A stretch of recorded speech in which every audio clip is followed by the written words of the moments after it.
Olá! Com a ajuda de Deus, estamos analisando os capítulos 24 e 25 de Mateus. Como já dissemos, o capítulo 24 trata do segundo advento à terra do Senhor Jesus como Rei em glória. E o capítulo 25, temos as parábolas relacionadas à volta do Rei, o mesmo Senhor Jesus em glória. Nesse terceiro vídeo, vamos analisar o capítulo 25, os versículos de 1 a 13. Nesses versículos nós temos a parábola das 10 virgens. Esta parábola é mais uma das parábolas de separação que ocorre com tanta frequência no Evangelho segundo Mateus. As interpretações variam bastante, dependendo de como as 5 virgens prudentes e as 5 virgens nécias são interpretadas. Mesmo se olhando do ponto de vista profético, apresentado neste livro, pode haver mais do que uma interpretação, todas cheias de exortações práticas para o povo de Deus enquanto se aproxima a vinda do Senhor. Cremos que as 5 prudentes e as 5 nécias representam classes de pessoas e não indivíduos. A primeira sendo a classe de pessoas salvas e a segunda, a classe de pessoas não salvas. Vamos analisar os versículos 1 e 2.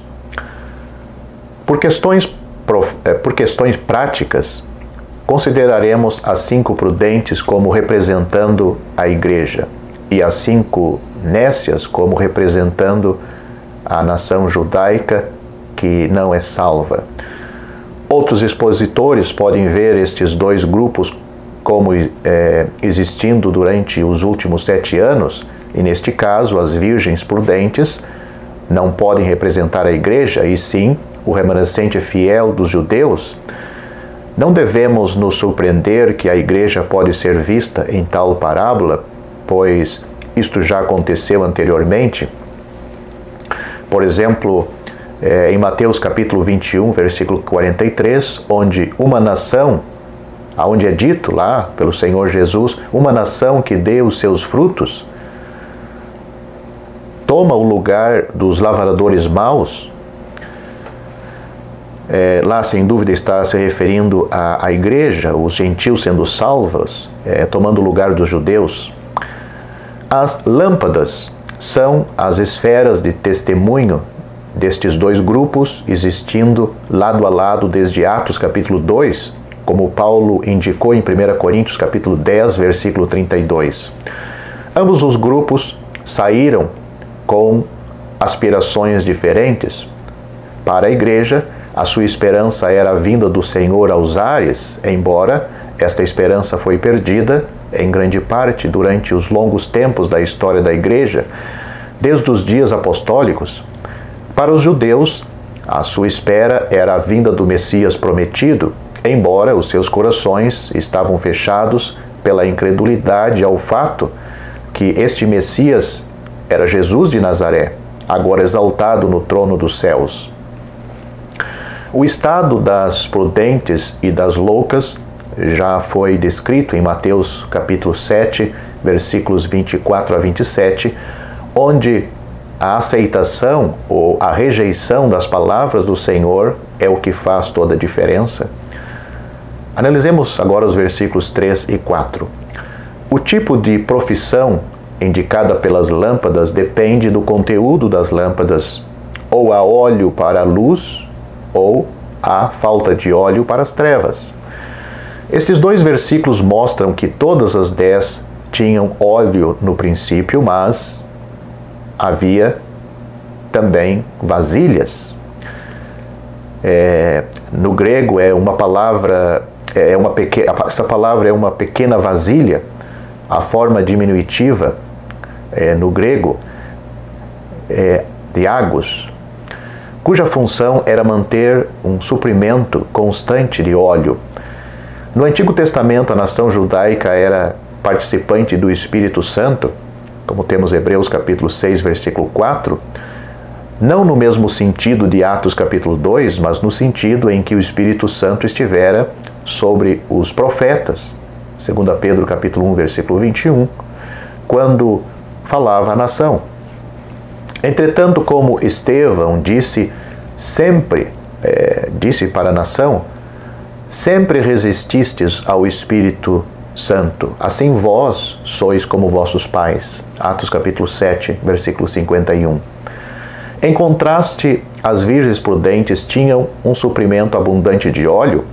O Espírito de Deus é sem medida, pois os cristãos, durante o período da igreja, são batizados no Espírito Santo e enchido do Espírito Santo para um viver cristão, trabalho cristão e coragem cristã. O Espírito, infelizmente, pode ser apagado, como temos em 1 Tessalonicenses capítulo 5, versículo 19, e também ele pode ser entristecido, Efésios capítulo 4, versículo 30, mas o suprimento abundante nunca é interrompido, mesmo quando o testemunho está fraco. Analisemos os versículos 5 a 6. O dia da graça de Deus continuou e homens em ambas as esferas de profissão religiosa tosquenejaram e adormeceram. O primeiro verbo é nostazo, no grego, e está no tempo auristo, indicando o ato de cochilar. O segundo verbo é kateudo, no grego, no tempo imperfeito. Elas estavam dormindo por um espaço de tempo. Exteriormente, parecia não haver diferença alguma entre as duas classes de virgens. Como Paulo perguntou, não sois porventura carnais e não andais segundo os homens? 1 Coríntios capítulo 3, versículo 3. Esta não é a posição dos que estão aguardando a vinda do Senhor. Não durmamos, pois, como os demais, mas vigiemos, disse o apóstolo Paulo em 1 Tessalonicenses capítulo 5, versículo 6. Mas, se há fracasso, precisamos da exortação. É já hora de despertarmos do sono. Romanos capítulo 13, versículo 11. Os outros, entretanto, são da noite e das trevas, e dormem de noite. 1 Tessalonicenses capítulo 5, versículos 5 e 7. No Antigo Testamento, Davi certamente não dormiu quando havia serviço importante a fazer, Salmo capítulo 132, versículo 4, e aquele que é o guarda de Israel nunca dorme, Salmo 121, versículo 3. O tosquenejar e o dormir que vemos na parábola, obviamente, se relaciona com a apreciação da verdade da vinda do Senhor. Durante os séculos, a Igreja professa não tem tido um conceito verdadeiro do arrebatamento e da ressurreição dos cristãos. E os judeus não têm tido um conceito verdadeiro da vinda do seu Messias em glória, pois as Escrituras do Novo Testamento eram totalmente desconhecidas por eles. Esta ignorância eclesiástica pode ser vista em citações do velho livro de oração comum da Igreja Anglicana. A oração para o primeiro domingo, 4 semanas antes do Natal, diz: para que, no último dia, quando ele vier novamente em sua gloriosa majestade para julgar os vivos e os mortos, possamos ressurgir para a vida imortal. Esta é a oração. Novamente, o trecho para o terceiro domingo diz assim, abre aspas, para que na tua segunda vinda, para julgar o mundo, possamos ser um povo aceitável aos teus olhos, fecha aspas. Tal confusão de doutrina mostra que aqueles que escreveram, perpetuaram e proferiram essas orações estavam dormindo quanto à verdadeira doutrina do arrebatamento. Na hora mais escura da ignorância eclesiástica e judaica, ouve-se o grito: aí vem o esposo, saí-lhe ao encontro. Aqui vemos um despertar pelo Espírito Santo de alguns que professam ser cristãos nestes últimos dias. Verdadeiro conhecimento profético oculto por tanto tempo dos olhos dos homens, foi reencontrado e a esperança da igreja é novamente ensinada e proclamada, como nos dias de Paulo. O Espírito é nosso ensinador e assim ele é uma luz que brilha através de nós em testemunho. Com respeito ao assunto de profecia, o Senhor disse em Apocalipse capítulo 22 e versículo 16, eu, Jesus, enviei o meu anjo para vos testificar estas coisas nas igrejas.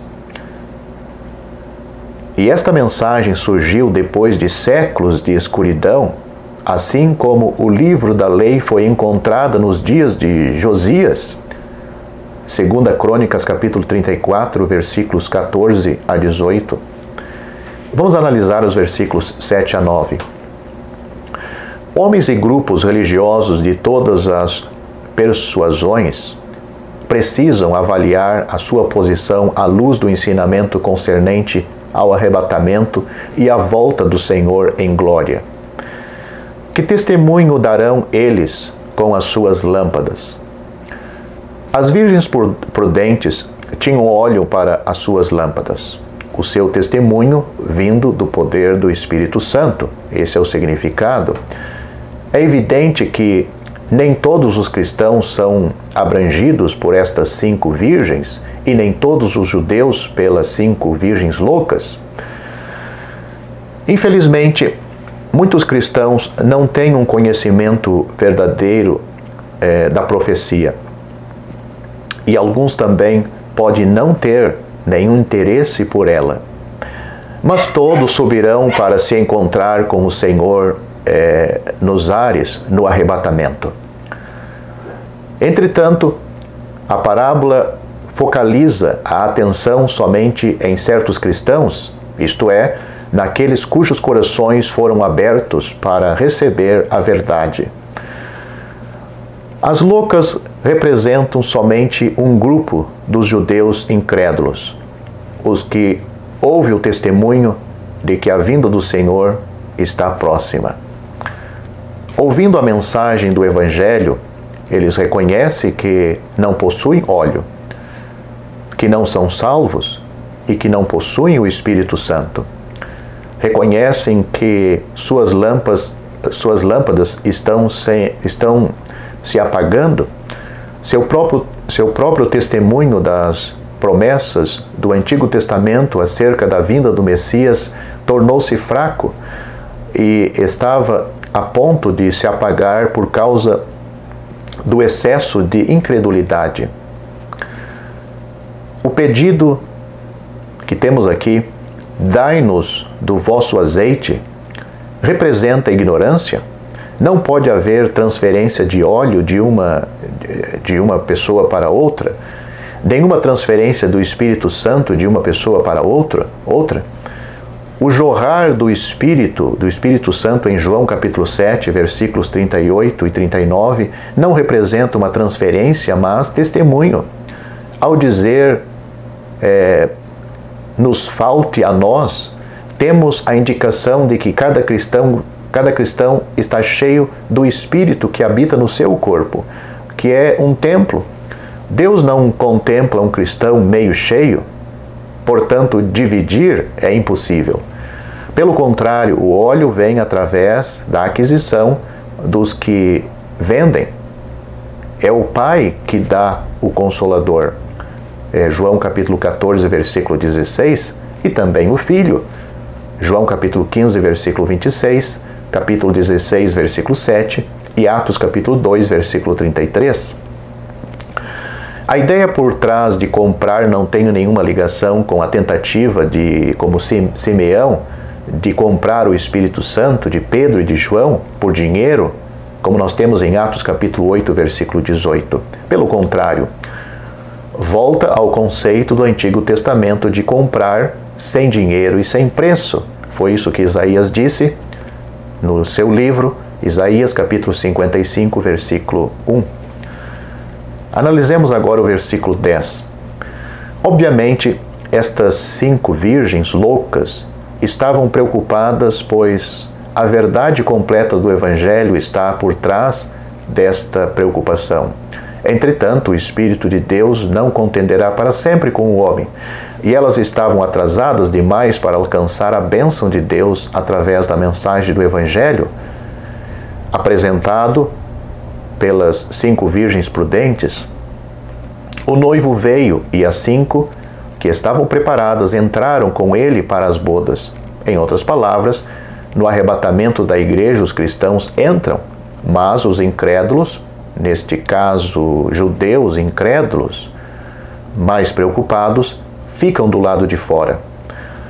O fato de fechar-se a porta sugere que a oportunidade de entrar na bênção havia sido removida. A fé se manifestará entre os judeus durante os últimos 7 anos, mas não entre este grupo. Quando o Senhor fecha a porta, nenhum homem poderá abri-la. Apocalipse capítulo 3, versículo 7. Alguns expositores perguntam quem será a noiva, e eles sugerem respostas diferentes porque a noiva não é mencionada na parábola. Jerusalém, confira Isaías capítulo 62, versículo 1 e versículo 5, parece ser uma sugestão satisfatória. Analisemos agora os versículos 11 e 12. Mais tarde, este grupo incrédulo se encontrou numa situação em que puderam rogar ao Senhor. O seu clamor, Senhor, Senhor, expressa urgência. Dirão que se ocuparam em atividades religiosas em seu nome, como temos em Mateus capítulo 7, versículos 21 a 23, mas ele responderá, não vos conheço. Eu nunca vos conheci. Versículo 23. A razão é que, por causa da incredulidade, eles são os que praticam a iniquidade e não fazem a vontade de Deus.